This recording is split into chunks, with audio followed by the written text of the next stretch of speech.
All right, everybody, welcome to this month's FERC Professionals Group. And we will get into introducing our featured speaker here in just one moment. Again, I'm Drew Franklin, Director of Marketing here at H Data, and we will start in just one moment. Got a few people coming in. Lots of great people are registered for this event. So glad to see it's a really diverse group that's come joining us today. We've got several different regulatory commission staff members, all the way from Georgia, Wyoming, Nevada. I'm seeing Utah, Missouri. Great to see everyone joining from there. We've got some advocacy groups I'm seeing in the chat area.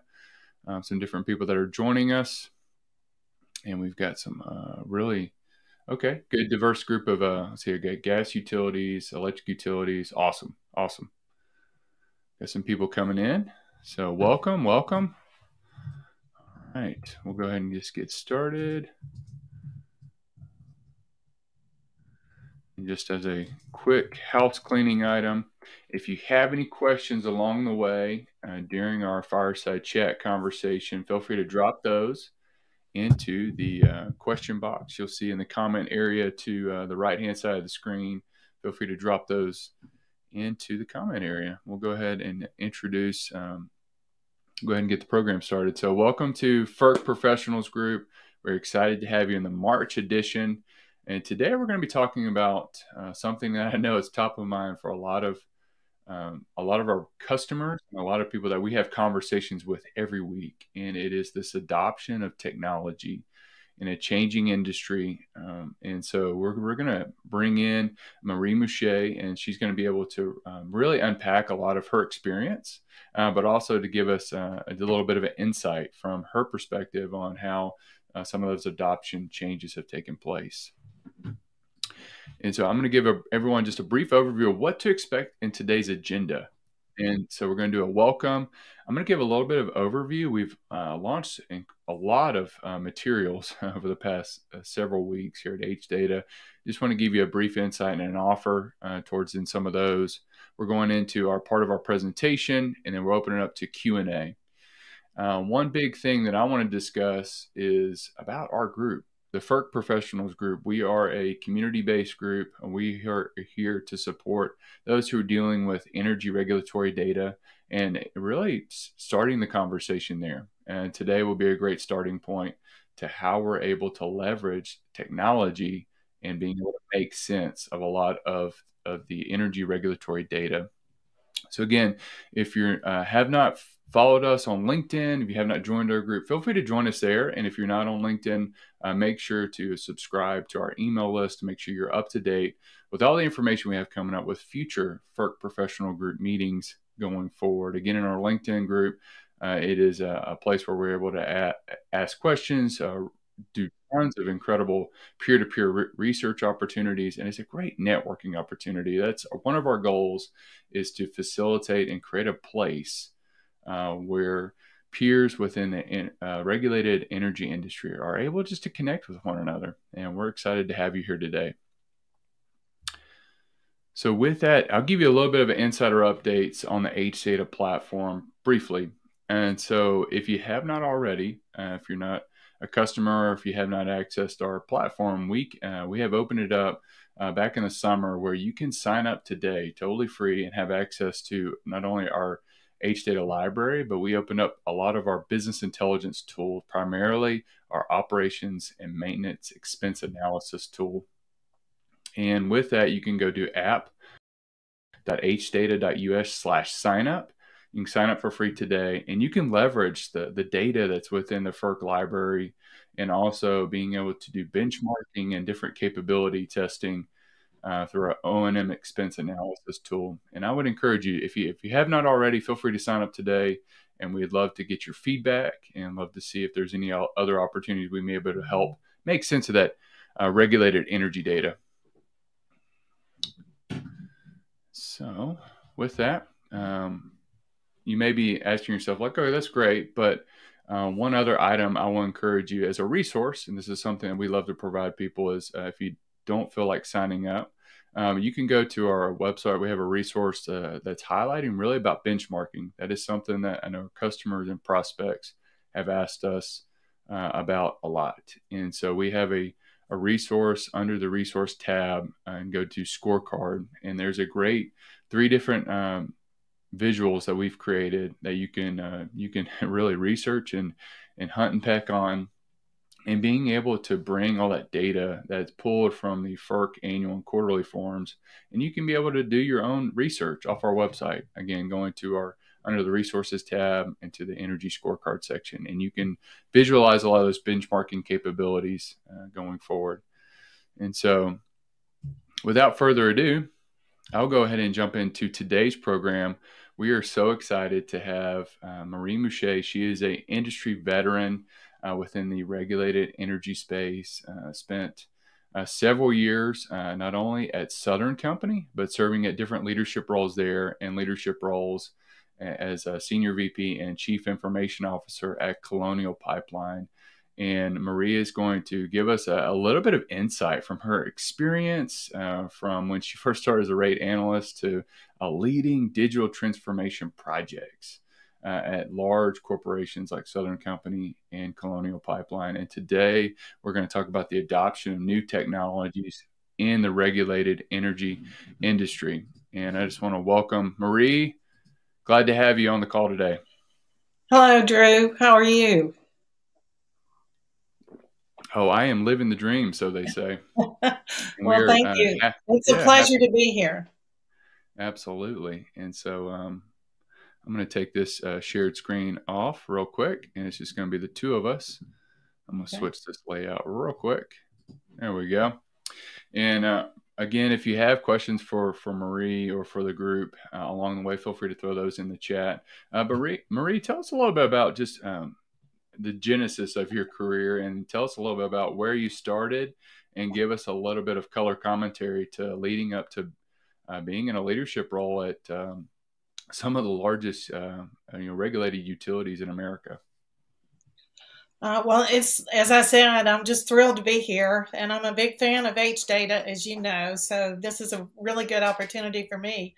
But I grew up in electric utilities at Southern Company, a Fortune 200 company, as you mentioned.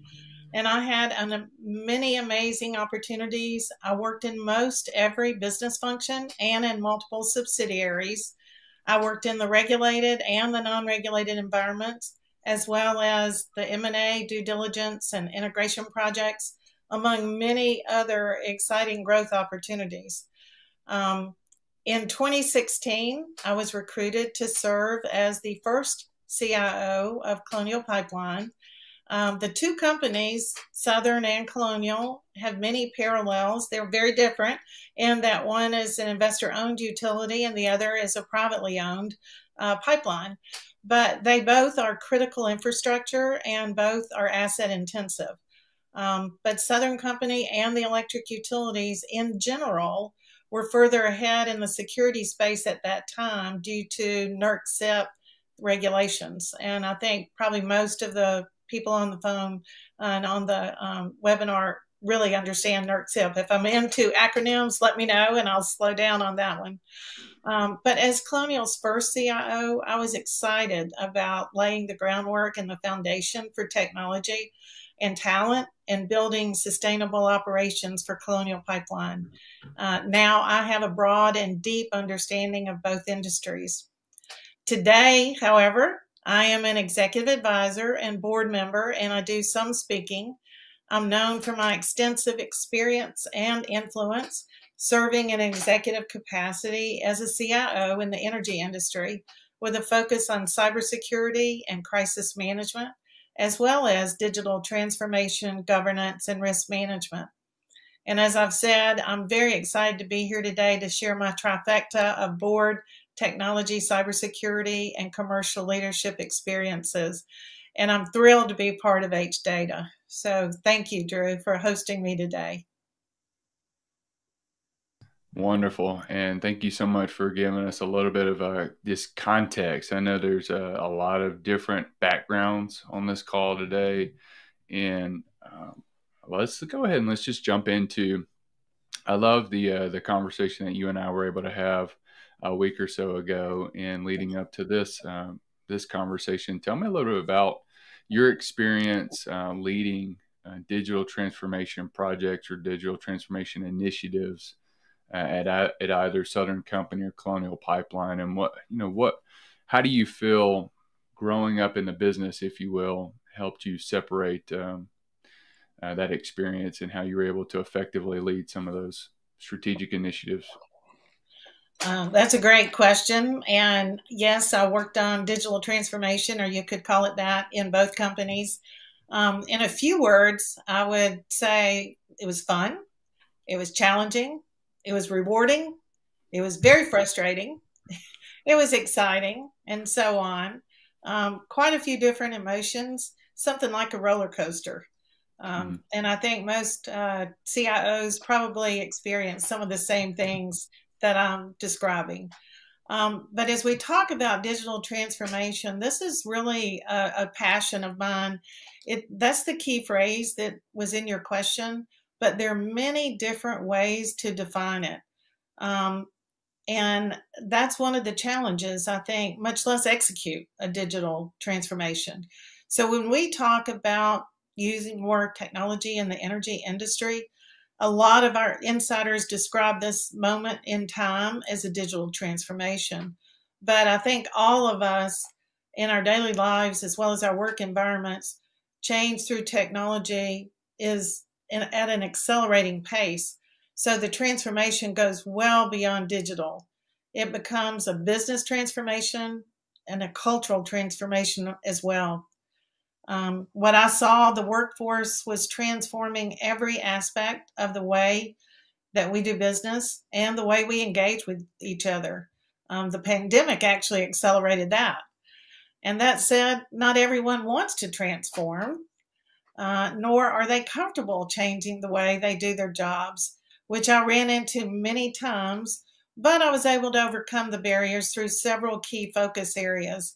So as I think about digital transformation, I wanted to wanted to kind of give you a roadmap of some things that I considered, and this was, coming out of our conversation to try to keep it somewhat simple, even though it's a very, very complex task. But so let me go down these four areas. The first one is foundation. The other one, relationships. Another third one is return on investment, and a fourth one is security. So as I walk through these, if you have any questions, ask me, Drew, or we'll make it more conversational. But first and foremost, the foundation of where you're starting is critical. So you have to set the stage for digital transformation, and therefore you need to understand if you have something to build on. You have to assess your current state. You have to decide what journey you're going to be on. And depending on where you are and the state of technology within your company, CIOs are starting from different places within their different companies.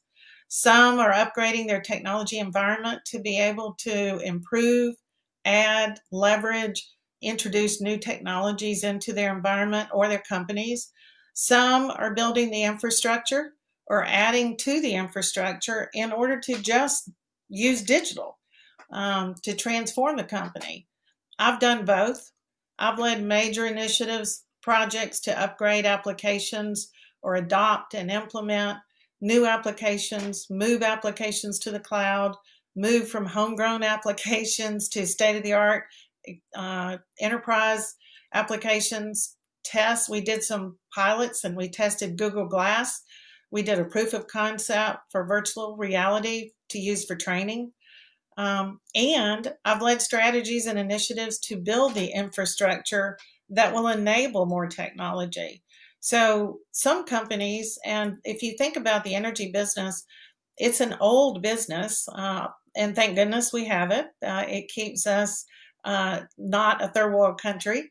But I think what you see is there are a lot of legacy experiences and legacy technology out there, but you also don't always have the tools and the foundation to build on. So I've led some initiatives where we were adding fiber connection to generation plants or pipeline facilities. We were replacing copper with fiber. Um, you almost have to have that if you're going to stream or you're going to communicate from a corporate headquarters to rural facilities. We transformed data centers to virtual environments, adding internet pipes. You quickly discover there are three phases in a digital transformation. There's a digital enablement, there's a digital transformation, and there's a digital optimization. And I would bet most CIOs encounter all three most of the time. So I was doing a little bit of all of that to get to the foundation and to have a platform that we could build on. The second area that I think is really critical in the digital transformation, which I wanted to share because I think this is something CIOs are getting better at, and that is building relationships with other business functions. A CIO is a unique executive. We see everything. Every function is using technology. So I think it's very important for a CIO to have a deep understanding of the other functions within the business in order to help them transform. Either they need to be able to help them streamline, optimize how they work, and bottom line, change the way they work. Use technology. This means partnerships between the business and the technology organization are critical. And this is accomplished in various ways by other people and other companies, but I'll share a couple of examples I've actually implemented. And I've done this at both companies, so I can tell you it works. But I had teams of either business analysts or technology business partners or some of both, where they were assigned to the key business functions across the enterprise. And this created relationships and knowledge sharing as a result of the partnership that helped both parties understand each other better. As the CIO, I partnered with my peers in the C-suite. I needed to understand their goals as well as learn about the challenges of my leadership peers, their functions. And as technology leaders, we were able to connect the dots from function to function. You see it all. And it's really important to understand how the overall business operates, as well as how each function is tied to the company's overall vision. Only then do I believe you can truly partner when you work together to design and implement a technology roadmap that enables whatever they need to accomplish to achieve their goals. So as you think about the relationships, that I believe is one of those critical success factors. We would have conversations where I would have my technology people tell me things like, they don't understand. And then when you ask your teammates, your staff to explain it to you, they're in, and this is my phrase, R2D2 world. So it was like Star Wars. They were communicating to me, and yet we were running a pipeline and we were running a generation business. And I knew for sure a lot of my peers in those functions had no clue what we were trying to communicate. So I think that was one of the things that we got out of these relationships is understanding a two-way communication. How do you communicate in business terms? So I think it was real important for us to do that. In both companies, we focused on creating a vision of where we wanted to go and created technology roadmaps to get there. These tactics that I'm describing were sometimes formal, a lot of times, but there were informal too. And the technology business partner or the business analyst really knew their role. They were to partner with the business. They were to connect the dots across the functions and technology. So, for example, if somebody had, they wanted a technology, the technology business partner would help them maybe research it, maybe figure it out, or even decide and investigate internally if we already had something that could apply to that function. So we didn't have all these one-offs. We had a coordinated approach. And this was, again, I think that's a successful approach, and it worked in both companies. We were doing that. There were lots more capabilities that these function leaders, the technology business partners, or the business analysts needed to possess, but they were very successful. And the other thing I would add to that relationship and also that execution was I'm a big believer in project management. So in both companies, we utilized project management. We built it, we developed it, we used it. And our project managers, our technology business partners, our business analysts, the best ones were the ones that understood the business side as well as the technology side. I believe that project management is a key success factor to transform, plan, do, adjust, and so on. Project management is a key. So that was kind of a second focus area that we spent a lot of time on in both of my areas. The third one is one that really the business gets excited about, the executives get excited about, the board gets excited about, and that is return on investment. So I could tell you, I could implement any kind of technology anybody wanted us to implement. But, and I think we all know demand for technology continued to grow. It was compounding. It was important for us. We had so many requests to invest in technology. We had to help our peers to prioritize the projects, and we had to bring discipline to ultimately recommend and influence what technology was best for the business to accomplish their goals and best for the company. Then again, you work together to make it happen. One of our strategies for return on investment was to do business cases. So we did business cases on all the projects that we were going to move forward with. And in some cases, you did a business case and it didn't pan out. You would have to shut down that project. So it could be painful, but it did offer some discipline and help. Some of our business cases demonstrated processes. By automating our processes, we were going to increase our productivity. We were going to be more streamlined. We could get to market faster. We could help our employees do their job faster. That was always, important. We would move off one-off solutions or homegrown solutions to enterprise solutions. And we had to demonstrate the value of doing that because, by the way, it had worked forever. Why do you need to change? The other thing is we integrated our systems so the data flowed. I know H data is all about data. So it was very important that we had data maps and the data flowed as opposed to, and I lived through the time where you would copy data from here to here, and then you spent more time explaining why it was wrong because you had miscopied it instead of what the outcome was. So we expanded our data and analytics capabilities as part of our business cases. We made data available, to different people across multiple functions so our business partners could make better decisions faster, more confidently than they had ever before. But I will tell you, decisions were very complex. However, we tried to keep our technology roadmaps tied directly to the core strategy of the business. And once you did that, your critical decisions became pretty straightforward and obvious. When a new project was brought to the table, we assessed how it would deliver return in several key areas.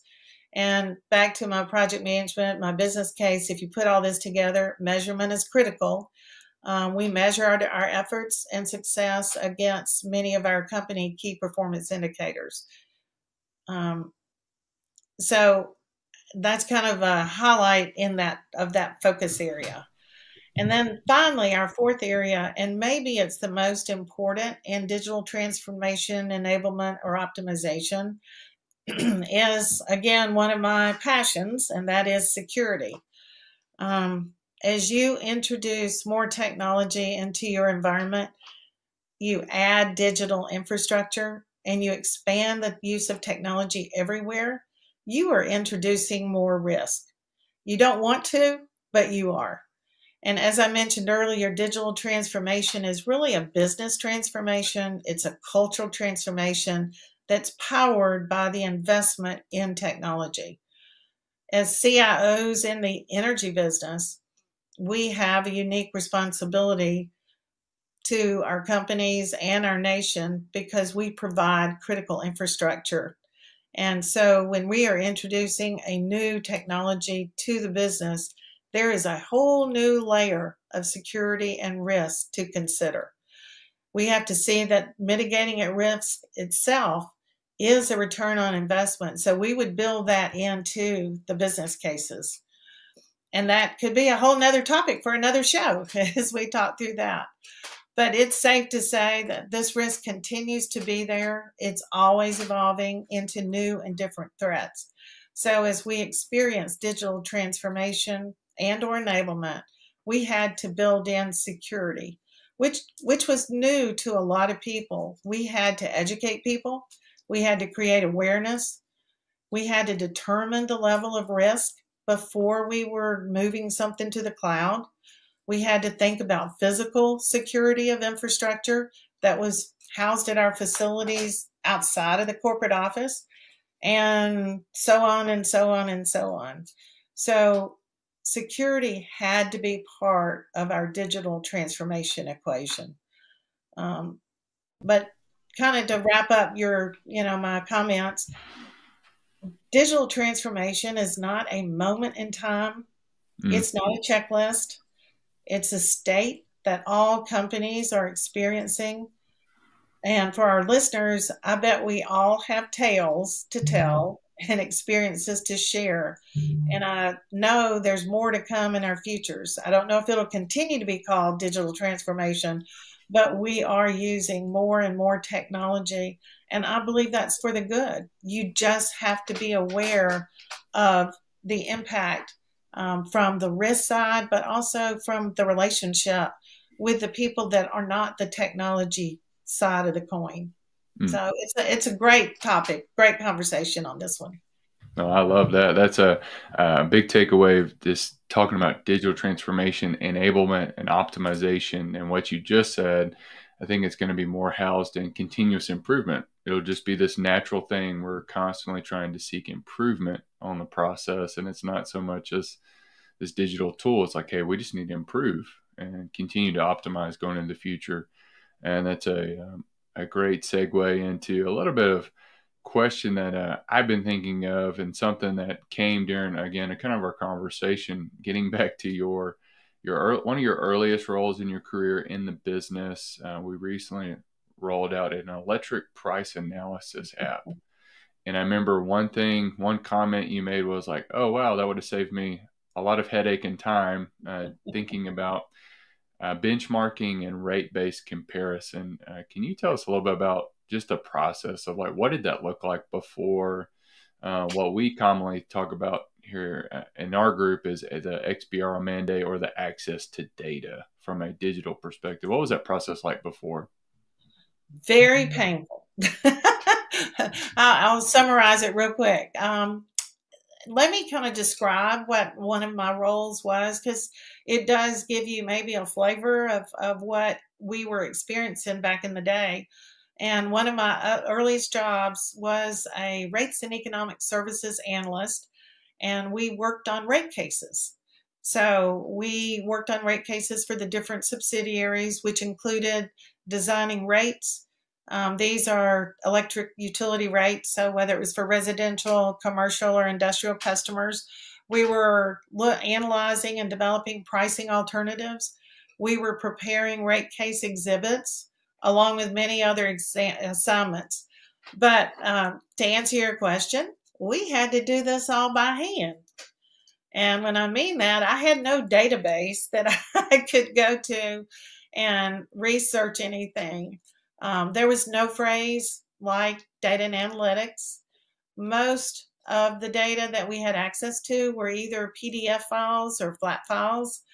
There was no automation. But the expectation for my team, my group, was that we would produce these comparisons and analysis however we could. Nobody ever asked me if you could get this information, or they were just wanting the data and they wanted you to prepare this. And it was in support of the rate case. So executives would request the information, and quite frankly, sometimes they didn't know they needed or wanted the information until a commissioner asked them on the stand. And when they did, then they said, I'm sure we can get that for you, Commissioner so and so. And then we would work all night and day to be ready, support the witnesses and the companies in the rate case proceeding, preparing testimonies, answering commissioner questions, and supporting the witnesses. The other job I had, which was it was still in that same type of environment, but I was a regulatory affairs analyst. And this is where I was, on behalf of Georgia Power and the other OPCOs at Southern Company, we would meet with the respective state commissioners to get their votes on items that were coming before the commission.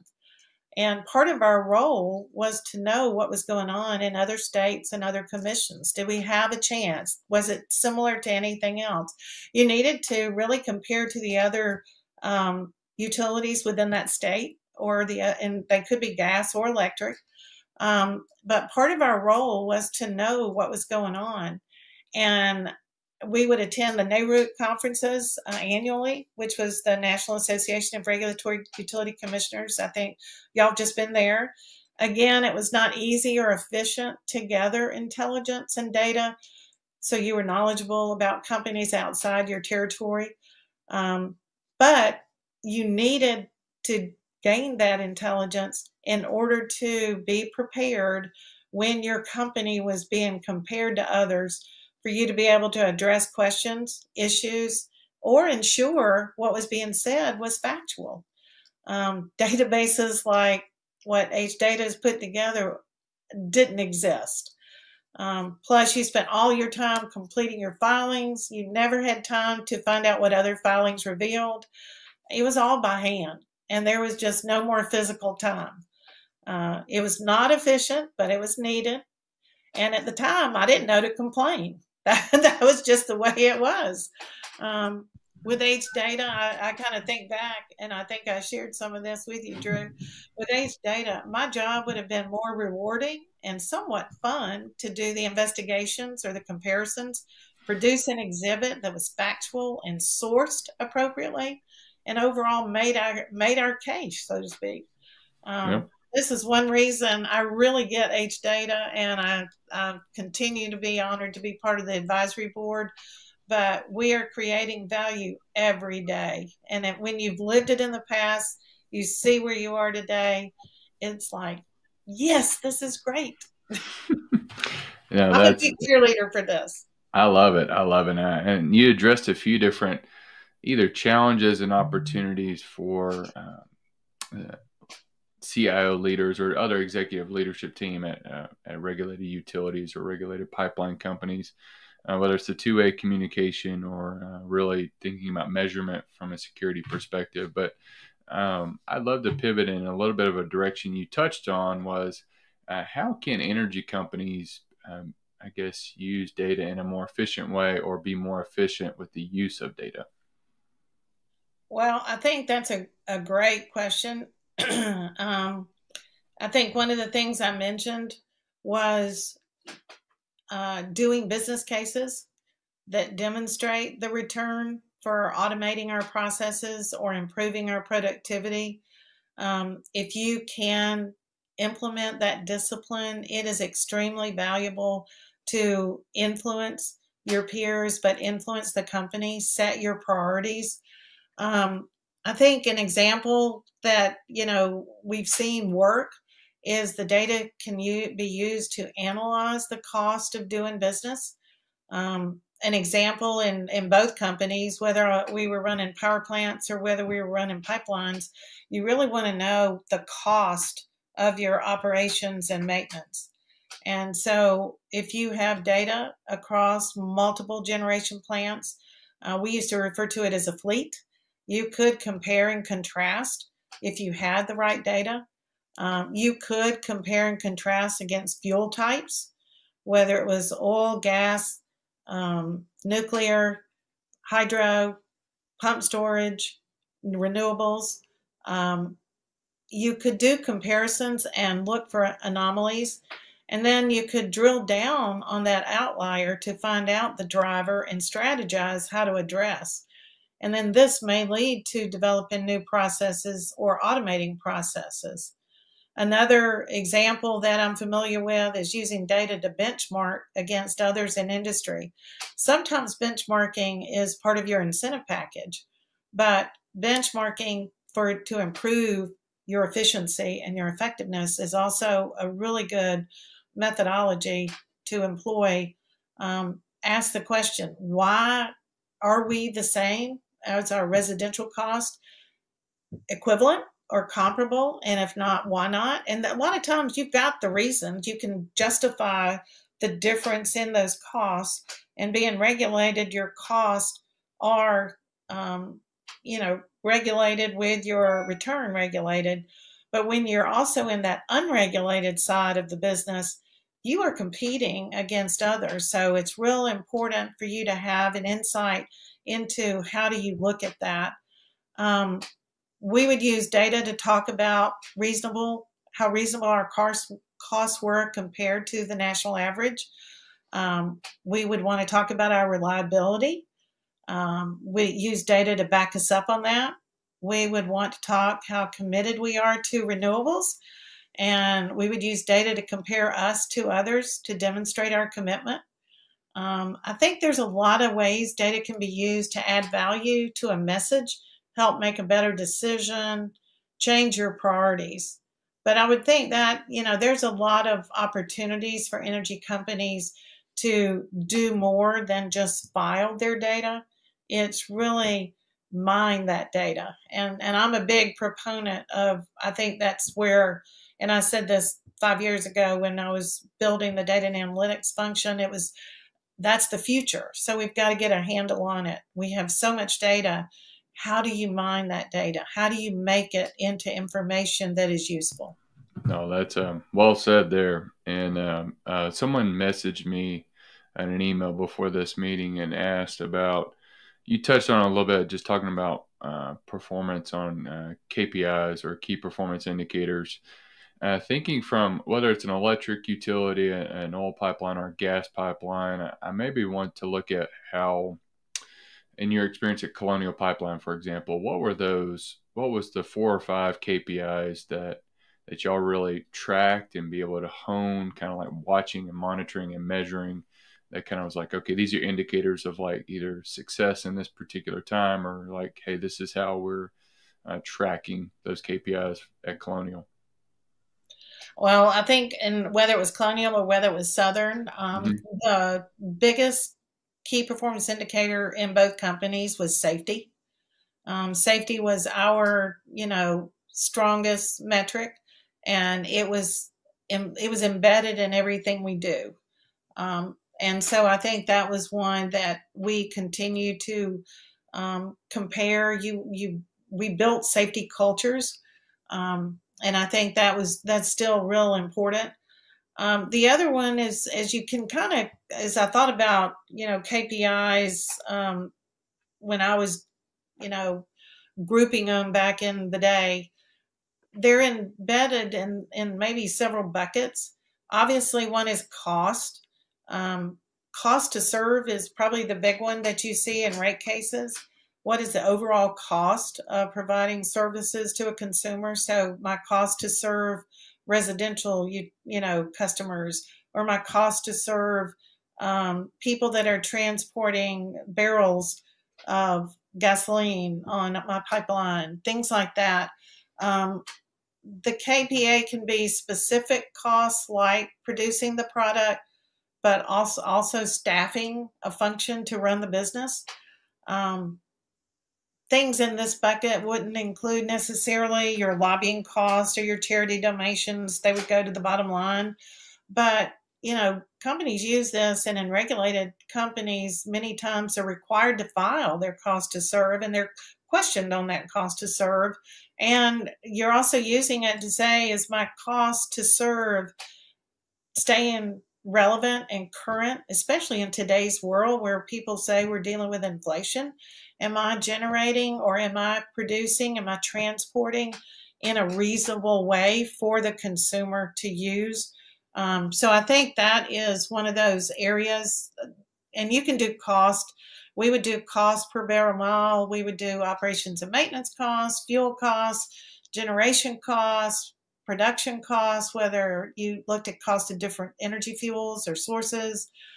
Sometimes we would do metrics like dollars per customer, or megawatt hours sold, or dollars per revenue. I think there are a lot of opportunities there. And it really, a lot of times, it was driven by what your board was interested in seeing, because a lot of times in the investor owned, they were looking at themselves compared to others on Wall Street. In the private entity, you had some owners that were more private equity or focused on infrastructure, so they were comparing you to other portfolios. So you really had to, it was driven a lot by what was the company's position and what they were having to, how they were having to position themselves. Um, Other examples of things I would, when you mentioned earlier efficient operations, there's some key performance indicators. Your availability factor. Are your facilities available to produce your electricity? How often are they available? If they're not available, they're not going to produce. So that availability factor, is important. And yet we know we have to maintain them. We know we have to, sometimes we have outages. Sometimes they are planned outages. Sometimes they're not. So that availability factor, tied to a downtime, how long does it take you to bring them back up? Things like that. Outage cost. A nuclear plant, there's an extensive amount of outage costs when you are having to maintain and change out your fuel rods, but you do it, and you do it in a safe and manner with oversight.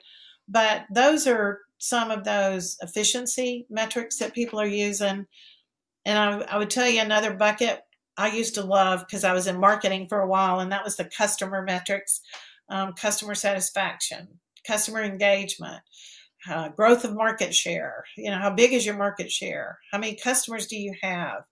Um, has your market share grown over time? Do you have anyone challenging you for your customers? And in a regulated entity, you think no, but some of us actually lived through the Enron days when they were going around calling on your industrial customers. So that customer metric, there are all kinds of KPIs there that you could put together, and many of these could be in some of these forms. I think your electricity pricing that we talked about, that would be another one that I'm real excited about what H Data has done there. And then you always have financial KPIs. We had revenue growth, operating cash flow, rate base in a regulated utility. And then there's just all kinds of ways to slice and dice the data to compare within your company by plant. Like I mentioned, you could compare multiple plants across different ones and say, why is this plant cost lower than this plant, and what's the difference? Do I have contractors?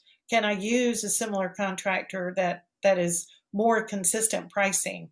I mean, you could go down multiple paths on that one. Or you could do subsidiaries. We did subsidiaries. We also did, at the enterprise level compared to other utilities or other pipelines. I think the key is that if you think about electric utilities or pipelines, we have been collecting data forever. And even though it was flat file, and even though it was PDFs, there is a ton of data out there. And the challenge has been how do we get our arms around it and gain access to it. But once you get that data, there's just so much you can think about and be much more data driven in your company, which we use that phrase. We want to be technology and data driven for the future. I had a boss one time, I love him dearly. He said, "You have more data than anybody in the free world. And I surely can find out this piece of information." And it was, but he wanted it broken down and very simple and give him what he wanted. He didn't need all the data in the free world. So you needed people to be able to slice and dice it and understand that data. So it's an interesting, the KPI approach is very important because it does give you targets to work on and know what data is important. But at the same time, you have to know what makes up the data, all the different components of data that you may need to produce one KPI. And that's a challenge in itself. But that's why data and analytics is growing by leaps and bounds. You have data scientists, you have people that understand the data, not just technologists, but the business people that are bringing, they want that data, but they don't necessarily know the tools to extract it or to create dashboards or things like that. But they know they can tell their story better with visual messaging, things like that. So this is a hot topic. Absolutely. And it's only going to get more hot and more bright as the future of data and digital transformation, enablement, and optimization takes flight and continues to see that. And I think Yeah. this is a great spot for us to kind of conclude a little bit of our conversation, Marie. We are so thankful for your participation in our FERC Professionals Group meeting here in March. And man, a lot of insights. I love the what you talked about with Google Glass earlier. Just, I mean, introducing virtual reality for training and talking about the three evolutions of digital transformation, enablement, optimization, and getting into measurement with the importance of security. That's something I know we talked a little bit about with Becky Blaylock back last summer, and she alluded to the very similar sentiment that you shared with it's an important piece that needs to be part of the roadmap and prioritize appropriately. And I love the insights that you gave us on comparing, contrasting by using the data appropriately. And there's so many endless possibilities, like your former boss said, with the all the open data in the free world. But being able to make a compelling story for a good business case. I appreciate again you spending time with. Thank you, Drew. Yeah, thank you, Marie. All right, I will. Now let's move into a little bit of our last part of our presentation, and we have questions that were already answered. And I just want to take a moment in time and just say thank you. Thank you so much for spending time with us. We had so many people from across the country join us today. Thank you to our folks in the Regulatory Commission staff. Again, I saw some folks from Georgia, Wyoming, Utah, Missouri joined us today. Thank you so much. And some advocacy groups out on the West Coast, and our regulated utility friends, and oil and gas pipelines. Hey, look at that. But thank y'all so much for joining us, and we'll be in touch with more information on our upcoming event that we're going to have in April, and some more events coming soon. And thank you for your time, and hope y'all have a great weekend. Thanks.